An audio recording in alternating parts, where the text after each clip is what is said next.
Terima kasih.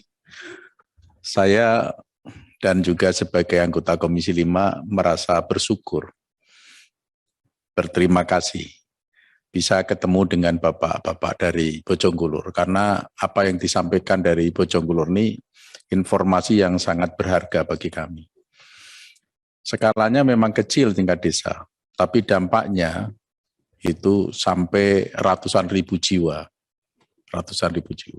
Sementara selama ini pemerintah kalau melihatnya itu kan skala administrasi kewilayahan, yang kabupaten, yang kota, meskipun itu dampak daripada bencana banjir kurang lebih hanya sekian puluh ribu orang, ya. Tapi itu menjadi konsentrasi penuh oleh pemerintah. Yang di skala wilayah administrasi desa ini luput, padahal dampaknya banjir itu justru lebih besar daripada kabupaten atau kota. Ya, ini menjadi satu inspirasi dari desa Bojonggulur ini, termasuk hal informasi dini, di mana ada banjir dari hulu, ya sebelum sampai ke hilir, ini paling tidak informasi tentang banjir itu harus cepat ditangkap oleh hilir. Ini mestinya tidak dibiarkan begitu saja oleh pemerintah. Jangan ini menjadi upaya mandiri dari masyarakat. Ini merupakan bagian dari tanggung jawab pemerintah. Sehingga pada rapat kerja dengan Basarnas, ataukah dengan BMKG, ataukah dengan Kementerian PUPR, tugas yang semacam ini harus menjadi tugas pemerintah secara jelas di institusi mana. Ya, institusi mana. Bahwa ada banjir di hulu, informasi segera sampai di masyarakat bagian hilir. Ini harus menjadi bagian dari tugas pemerintah. Ini menginspirasi saya dan Pak Mulyadi, kawan-kawan Komisi 5 untuk memberikan diskresi kepada pemerintah terhadap hal ini. Yang kedua, tadi oleh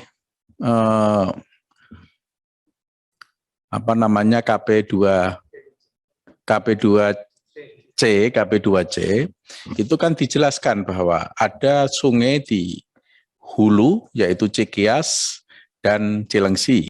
Kemudian masyarakat Bojonggulur itu berada di mana? Apakah di Kali Bekasi ataukah di antara Cikias dan Cilengsi? Karena dijelaskan oleh KP2C, ketika dilakukan normalisasi di Kota Bekasi justru dampak banjirnya menjadi lebih besar. Ini saya berpikirnya terbalik. Ketika Cilengsi dan Cikias ini bertemu sehingga aliran sungai di Kali Bekasi ini mesti menjadi lebih besar overload karena harus menampung dari dua sungai. Ya, yang harus dinormalisasi yang mana? Pikiran saya yang harus dinormalisasi mesti Kali Bekasi untuk menyesuaikan daya tampungnya itu. Ya, dia melayani dua sungai, mesti kapasitasnya harus dinaikkan. Tapi ini sudah dilakukan oleh pemerintah, dilebarkan. Ya, dinormalisasi sungai, tapi kok malah banjirnya menjadi lebih besar. Nah, ini posisi masyarakat Bojonggulur ini yang terdampak banjir itu sebenarnya berada di mana. Tapi ini tidak menjadi sesuatu yang penting, karena oleh Kementerian PUPR dalam hal ini Direktorat Jenderal Sumber Daya Air pasti akan melakukan survei secara teknik dan secara geologi akan dilihat. Tapi kalau pemerintah memang melakukan normalisasi sungai Kali Bekasi yang sudah dikerjakan sekarang ini kan diawali juga dengan survei begitu ya, cara teknik. Tapi kenapa juga tidak menyelesaikan masalah? Nah, ini memang perlu ada satu diskusi dan nanti akan menjadi penekanan kami kepada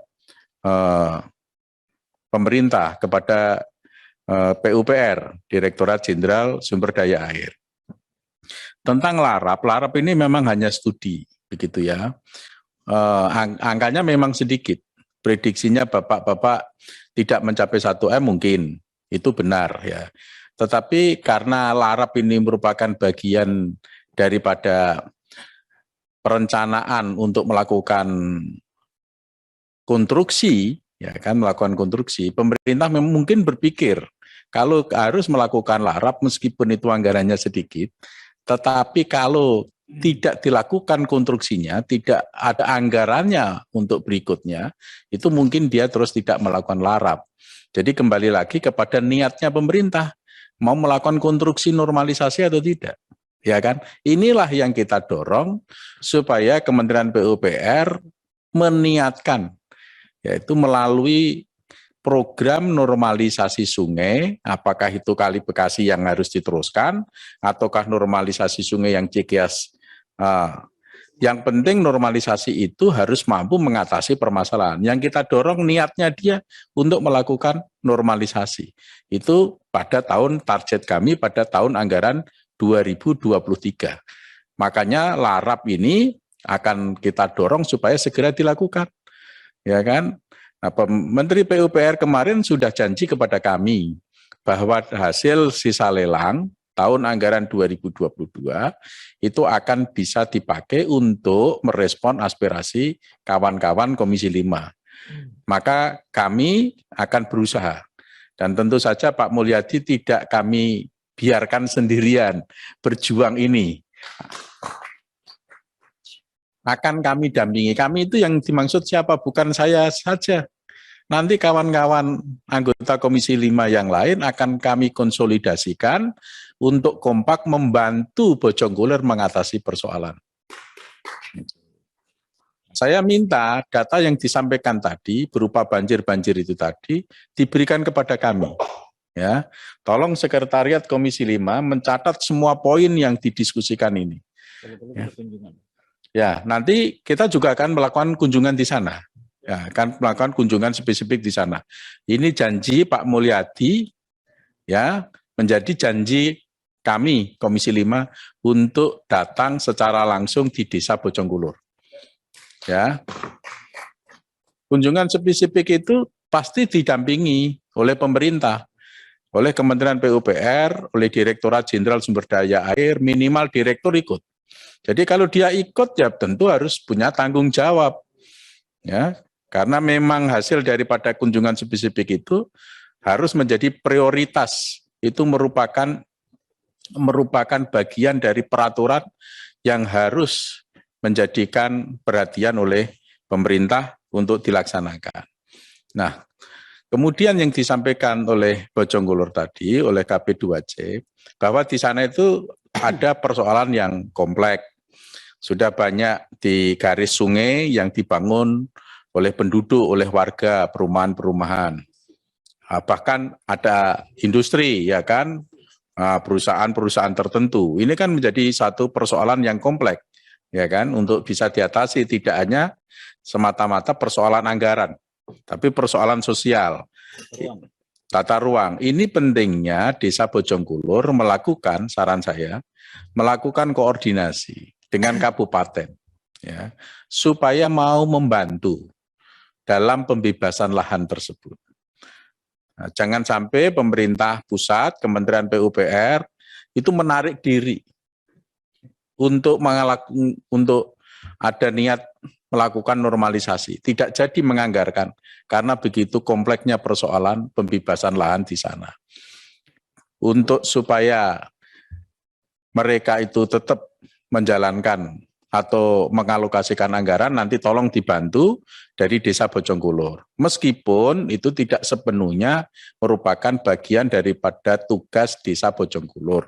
Itu juga merupakan tugas utama dari Kementerian PUPR. Ya, dan PUPR.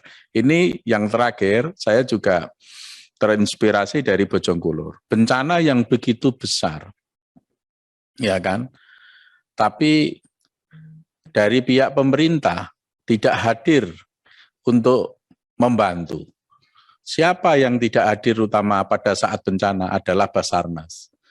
Tadi disampaikan oleh KP2C hanya 1 perahu. Ini kan sesuatu yang hanya 11 perahu dengan wilayah begitu dengan 724 yang harus diatas, yang harus 700 sekian warga. 732 yang harus dilakukan evakuasi. Ini kan sesuatu yang tidak fair. Kalau terjadi bencana banjir di kabupaten-kabupaten langsung sorot media dengan begitu ininya, kalau itu kabupaten, kalau itu kota. Tapi kalau desa nggak dilihatnya. Padahal bencana banjirnya lebih besar, dampaknya lebih besar. Tidak jauh dari Nah, Jakarta. tidak jauh dari Jakarta, gitu kan?